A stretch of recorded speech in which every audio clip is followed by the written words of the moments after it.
What's going on, you guys? Raif Derrazi here, and I'm here to talk about the fact that I'm so comfortable now with talking about HIV and AIDS that for me, a lot of times when I'm talking to friends or family or people that I meet, I now start joking about it because I think that comedy has the ability to diminish the fears that we have, the stigmas, the uncomfortableness, um, and it can make something that seems big and scary into something that is something to laugh at.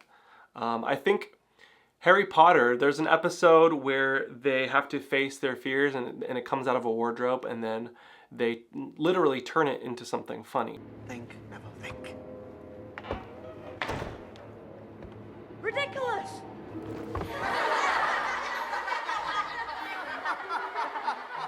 Wonderful, Neville, wonderful, incredible. I think that's exactly my point, and that's exactly what I intend to do when I turn the subject matter of HIV and AIDS into a joke. And I think, honestly, a lot of people can stand to approach the topic of HIV and AIDS with a little bit more humor, especially now when it's so manageable and people are able to live normal, regular lives. I think it's okay to take it to that next step and begin to normalize the topic for everyone. One of the first times that it became apparent to me the power of comedy in my own personal life when dealing with something that was otherwise very off-putting. It was my first year at UCLA. I was on campus.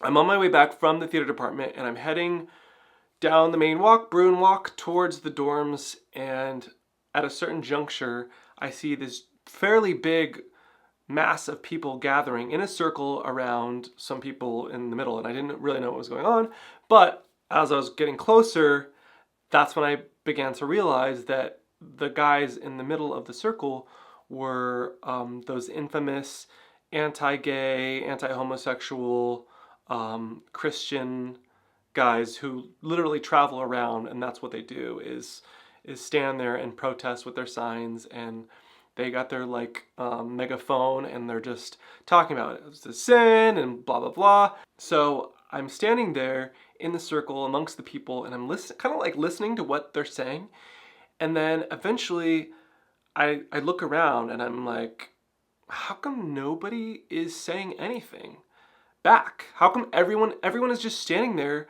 silently listening? And I'm like, are they okay with this? I'm thinking, do they agree?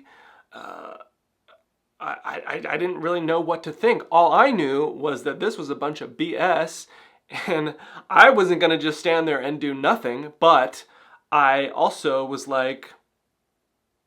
in shock, and I was like, let me fully hear what they're saying and understand what they're saying before I jump to a conclusion, and just because that's just very much my personality. I need to really hear and listen and then kind of see all sides of it and go, okay, am I misinterpreting, or is what I think is happening actually happening? So I happened to see one of my fellow classmates on the other side of the circle. So I sort of walked around to the other side and I said, hey, Alita was her name, is her name.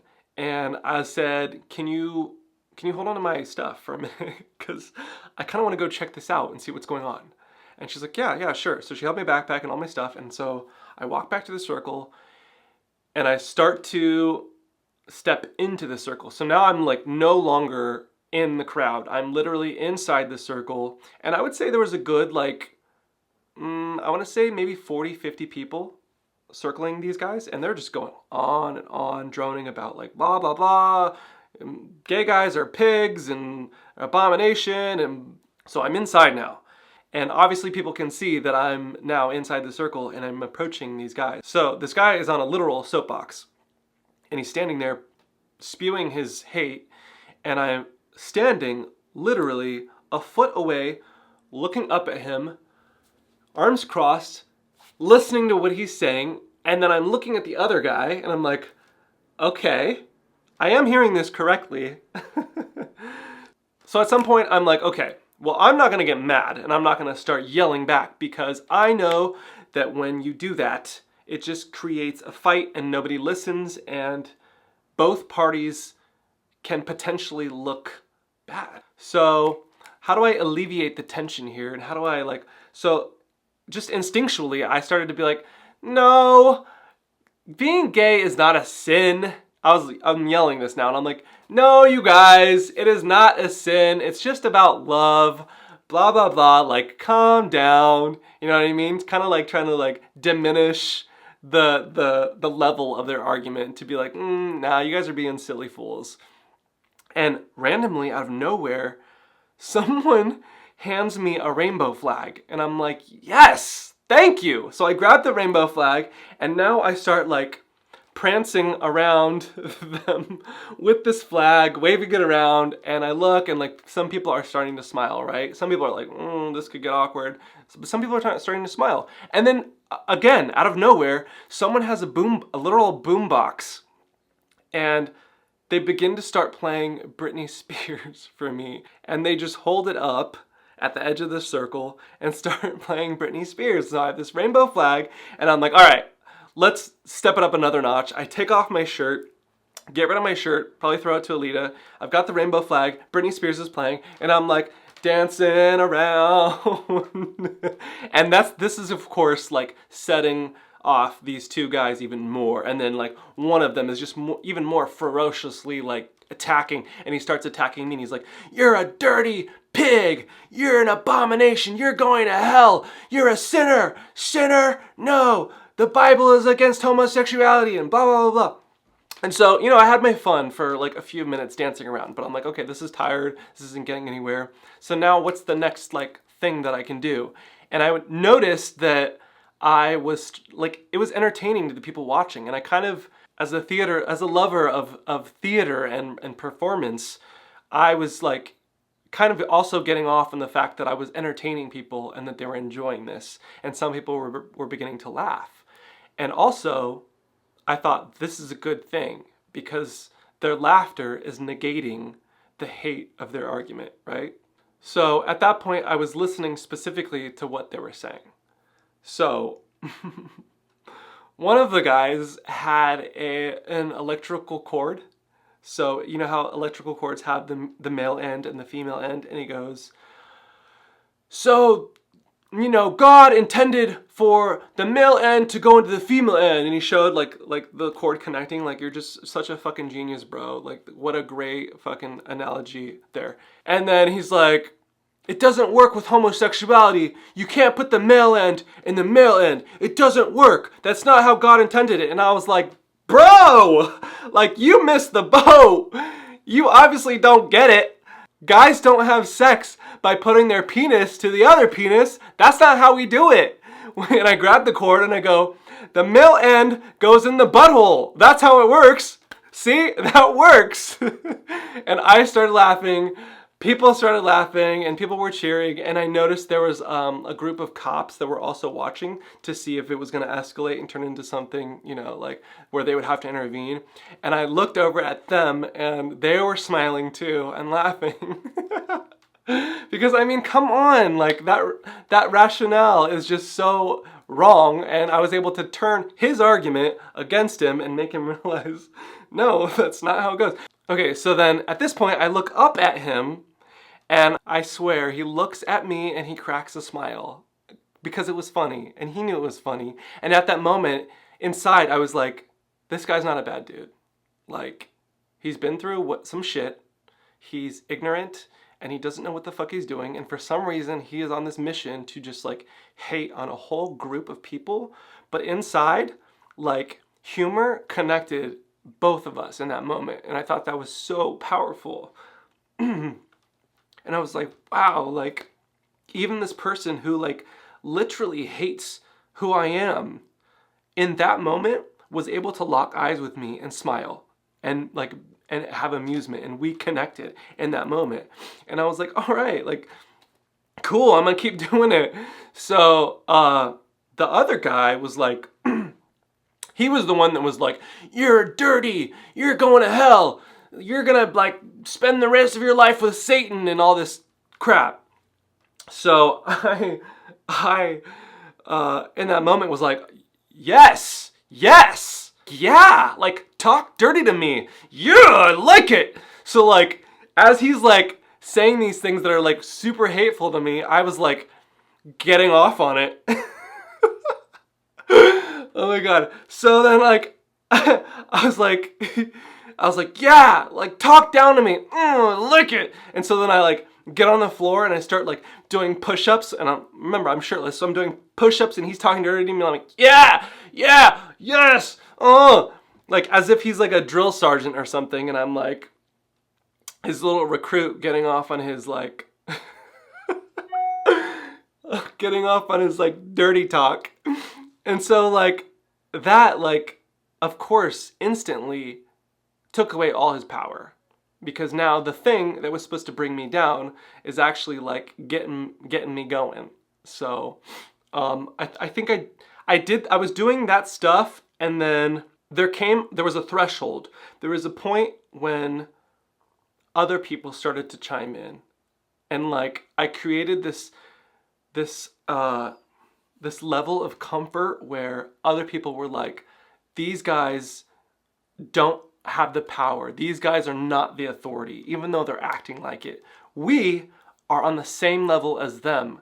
Therefore, if we want to say something, we can. And so there were these other students who just started speaking out, and it was super cool. And I lost the note, but there was this girl, and I think it was her like freshman year, and after I saw all that like happening, I was like, okay, my job's done. Like, these guys are all taking over. That's fucking awesome. Like, I can go about my day now. So I step outside of the circle, and this girl comes up to me and she goes, here, I want you to have this. And it was this little note that she had scribbled onto a piece of paper and folded up. And I opened it up, and she said, never in my life have I been more proud of another human being. And I lost the stupid note. I wish I hadn't lost it, but that was so amazing.